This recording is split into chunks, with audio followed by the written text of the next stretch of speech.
Hello guys, good morning. Welcome back to my YouTube channel. This is Otoboy Son. So mayroon tayo ngayong gagawin, Suzuki Palit Wagon. So ang issue nito, pagka tumatakbo ay may umuugong dyan sa gulong. So yun yung check natin kung ano yun. So naka-jack na to, pero pagka inatras mo, wala kang marinig. So yun yung gagawin natin ngayon. Tapos change oil. Mayroon ditong oil filter siya. Ito air filter daw to ng Suzuki Palit Wagon. So yung oil, tingnan natin kung saan ba yung oil nakalagay. So yun yung i-share ko sa inyo kung bakit umuugong yung sa harapan na ano niya,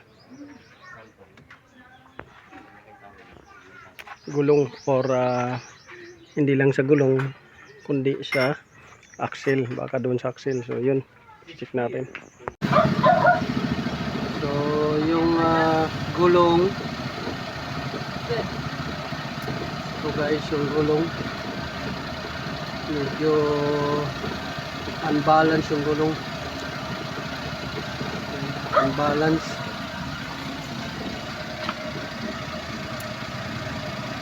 Unbalance guys yung gulong.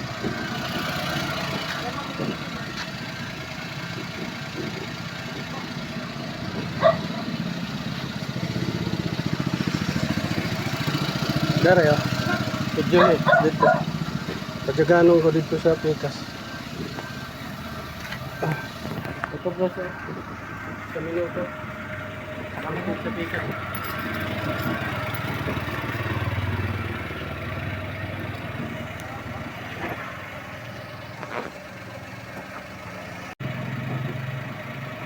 Mura ungot.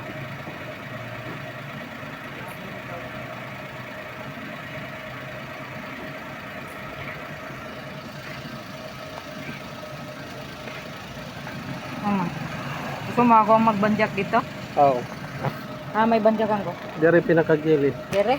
Oo. Pitik na, pitik. Dire kon diretso doon.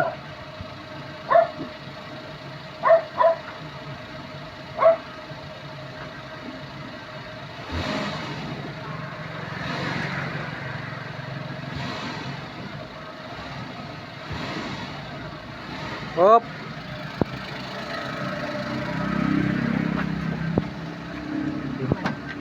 Ungot? Ingat siguro sa dito.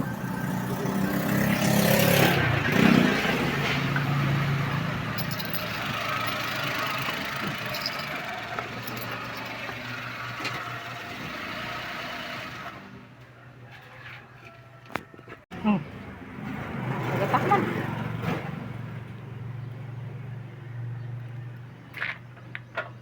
Ito. Ayan.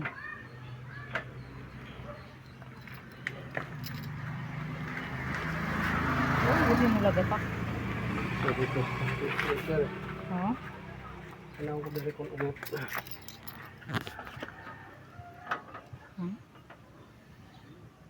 Ano dito mo lagatak? Dito sa suyod. Suyod. Dito sa tunga-tunga. Ito nga.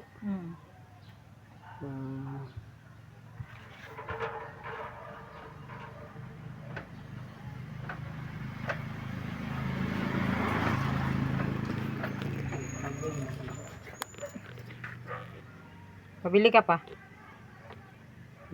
Pabili ka? Diri lagi sa tunga-tunga banda. Wala yung accelerate ko. Banda tunga-tunga. Accelerate ko. Dapat daw sila mo. Sabay.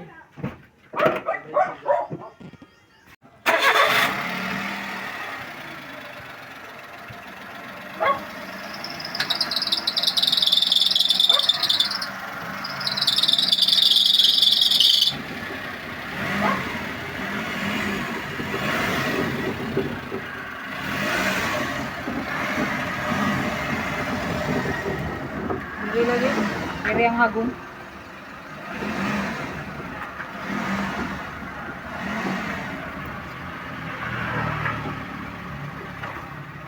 Hindi kaya doon sa pinagdugtungan? Yung joint? Sa joint ni Iza ba? Yung pinagdugtungan? Sa tunga banda.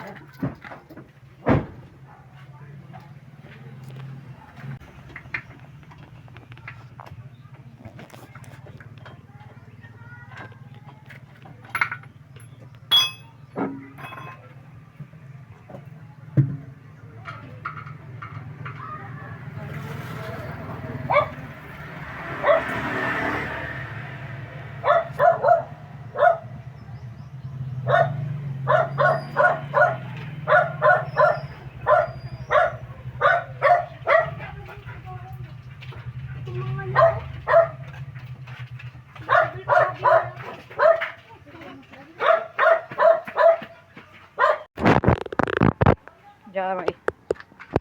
Uling. Uling.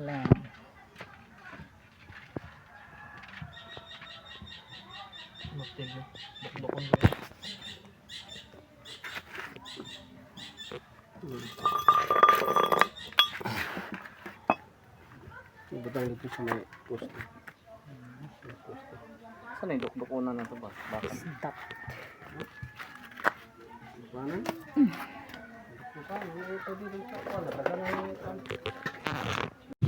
So ayan guys, tinanggal na lang natin.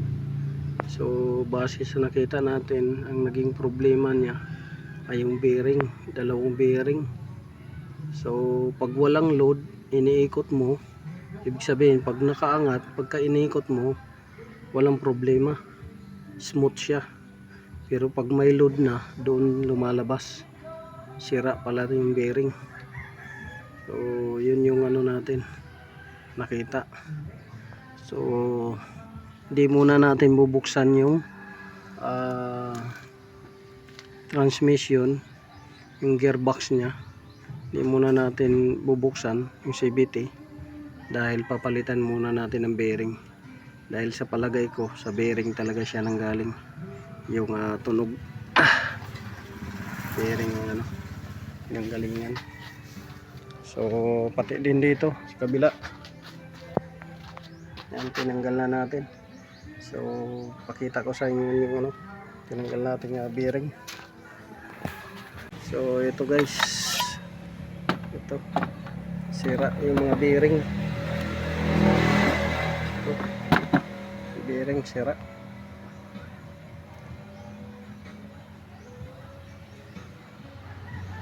So iba yung ano, iba yung ano niya, takbo, hindi smooth. Yan oh, yan oh, naiiwan oh. Dapat yan umiikot, oh. Dapat umiikot yan, diba? Hindi siya umiikot. Yung isa umiikot pero sira rin. Dapat ganyan oh, ganyan dapat siya oh. Umiikot siya, dapat ganyan. Yan, umiikot dapat siya. Yan, diba? Pero ito siya umiikot pero mayroong problema pa rin, kaunti. May problema kaunti. So umiikot siya pero may problema. Itong isa ayaw talaga. Ano? Sumasabi to. Hindi umiikot yung ano. So yan yung sira. So orderan natin yan guys, ano, bearing. Yung bearing na sira. So palitan muna natin yan bago yung ano, gearbox i-pull down dahil mas malaki yung trabaho doon sa gearbox. So i-correct muna natin yan. Pagka same pa rin na mayroong abnormal noise, so doon na bababa natin gearbox. Kasi pagbaba natin gearbox, pati makina ibababa natin yan. So malaking trabaho. So dito muna tayo sa maliit na trabaho lang gagawin natin, yung bearing.